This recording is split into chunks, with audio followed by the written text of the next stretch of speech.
messy, to me, being part of the Taiwanese characteristics is very beautiful. It's also very queer, so I personally think that that's great. Welcome to Taiwan Plus After Hours. We're going to explore Taiwan through Taiwan Plus colleagues' after hours activities. We talked about the Pride Parade, and Yes. You said that you actually helped organize the Pride Parade a couple years ago. Which year was it, and what can you tell us more? Luckily, I was part of the organizing team of the 2019 Pride, which was the one right before, before COVID. COVID, right? Yeah. Yeah. So, why is it? To me, it's a very extraordinary and excellent experience because in the same year, 2019, Taiwan legalized same-sex marriage, and I was also part of the advocacy groups. So that year, the Pride in October is like a celebration for the LGBT community and also for the Taiwanese society. So that was like I think it's historically the biggest scale of Pride in Taiwan. I think there are more than 200,000 participants, and also like from around the world, not just the Taiwanese, because pre-COVID situation, it was very fun. At that time, I was also doing PR for Pride as well. If you have been to Taiwan or now in Taiwan, there are rainbow places you can go take pictures, like Ximen, Ding. Oh yeah, you've seen a bunch of photos of people taking photos there. Yeah. So at that time, my team and I, we worked on working very closely with the city government to try to put something on the ground, or in front of Literally people. on the ground. Yeah. And we also did like a welcome flags and posters in Taoyuan Airport, because at that time there are still a lot of travelers from around the world. So when they arrived in Taiwan, they can actually see like a welcome to Taiwan Pride, welcoming messages from us. So that was very fun. But sadly, last year before the COVID. Yeah, so I think the last couple of years, Pride is also struggling with how to maintain the momentum, and also like after same-sex marriage passed, a lot of people think that it's the end of the LGBT activism, but it's not.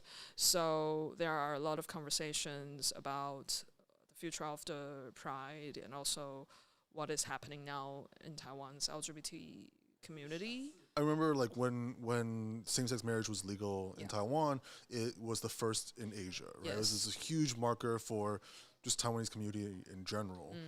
How do you feel though sometimes, like when people go like, oh, using this as a way to say how progressive Taiwan is, but the reality is also at the same time, the referendum that happened, I think it was 2018, the referendum, and the results came out with the people who voted in the referendum, majority was opposed to, and granted it was like very tricky language that was happening there, but the results came out that it wasn't as LGBTQ friendly as people might have made it seem. Well, I think social tolerance, comparing to a lot of other societies in Asia, I won't say that Taiwan is the most friendly one.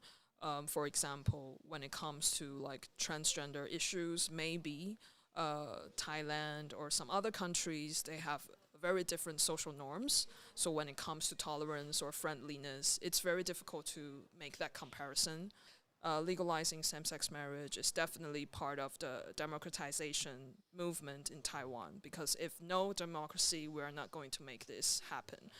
But whether this is like achievement, or have we proved ourselves to be progressive enough, I would say it's always like you can say you are relatively progressive or friendly comparing to other societies, but I won't say there's a straight line and we are making better grades comparing to other Asian countries. Thanks to the democratization movement in Taiwan, we are able to mobilize people for different causes.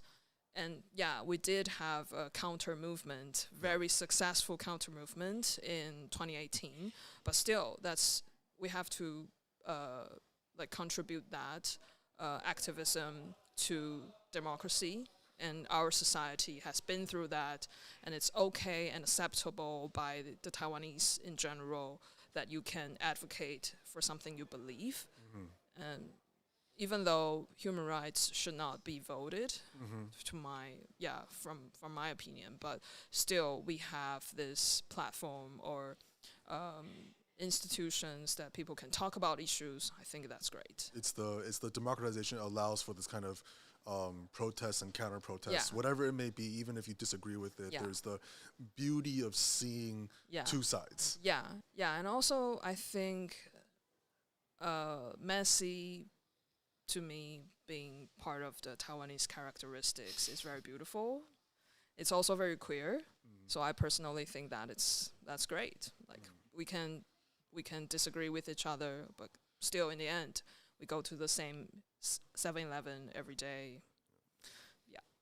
Yeah, I mean, during the 2018 referendum, there were a lot of flyers.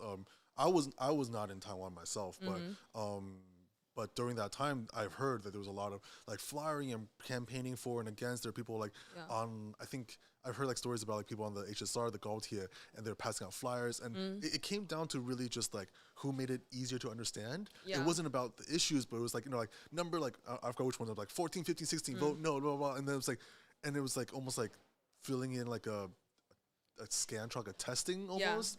And did you ever encounter anything funny where like someone came up to you was like, protect the family, like do not legalize same-sex marriage? Did you ever have an interesting story with that? I think several times at that time I was dating a girl and we were like walking past like the most like a very crowded street, and we were waiting for the red lights, so on the corner of the street. And then there are these like mom organizations are worried about the children, and so they're sending out their flyers saying that they are voting for family values and voting against same-sex marriage. And I was there and like, come on, give me your flyer. I so want to take it. Please, hand it to me. But no one handed to me for that, like 3 minutes waiting for, cross the street. I was like so desperate, like, oh my God, give me one, please, come on. She's just gonna be like, oh, excuse me, like, what are you guys protesting for? I'd like show me. But no one give me a flyer. But that was. It's a shame. I feel sorry for them not having the courage to, like, maybe I'm just too obvious. I don't know. But so I told my friends, and they were like, oh, 你没救了, like me looking like this, for them, maybe I'm just, You've just gone give off up. the deep end, like it's a lost cause. And also another time, because my previous job, the office was very close to NTU, and there were a lot of churches surrounded the campus. One time I was eating out with my ex in a restaurant, and then we saw like the most prominent counter-movement activist, who is also running for city councilors now for Taipei City. He was like the hero of the family-loving values. And so he and his family was there in a restaurant as well. And I'm just eating, and my ex were like, should we like kiss in front of them just to, show our attitude? And I was like, oh, I didn't know that you are so provocative. But I don't know, like for me, I'm not trying to stir things up when it comes to like disagreements. Like, it's not my personality, but every time in that situation, I'm not afraid of facing, different ideas, or like people asking me like very sharp or straightforward questions. I feel like, sure, if you ask, I'll definitely Let's have share. a discussion. But I think for the same-sex marriage debate or the referendum also gives people a chance to talk about difficult issues. So I think that's also a practice for the society in general.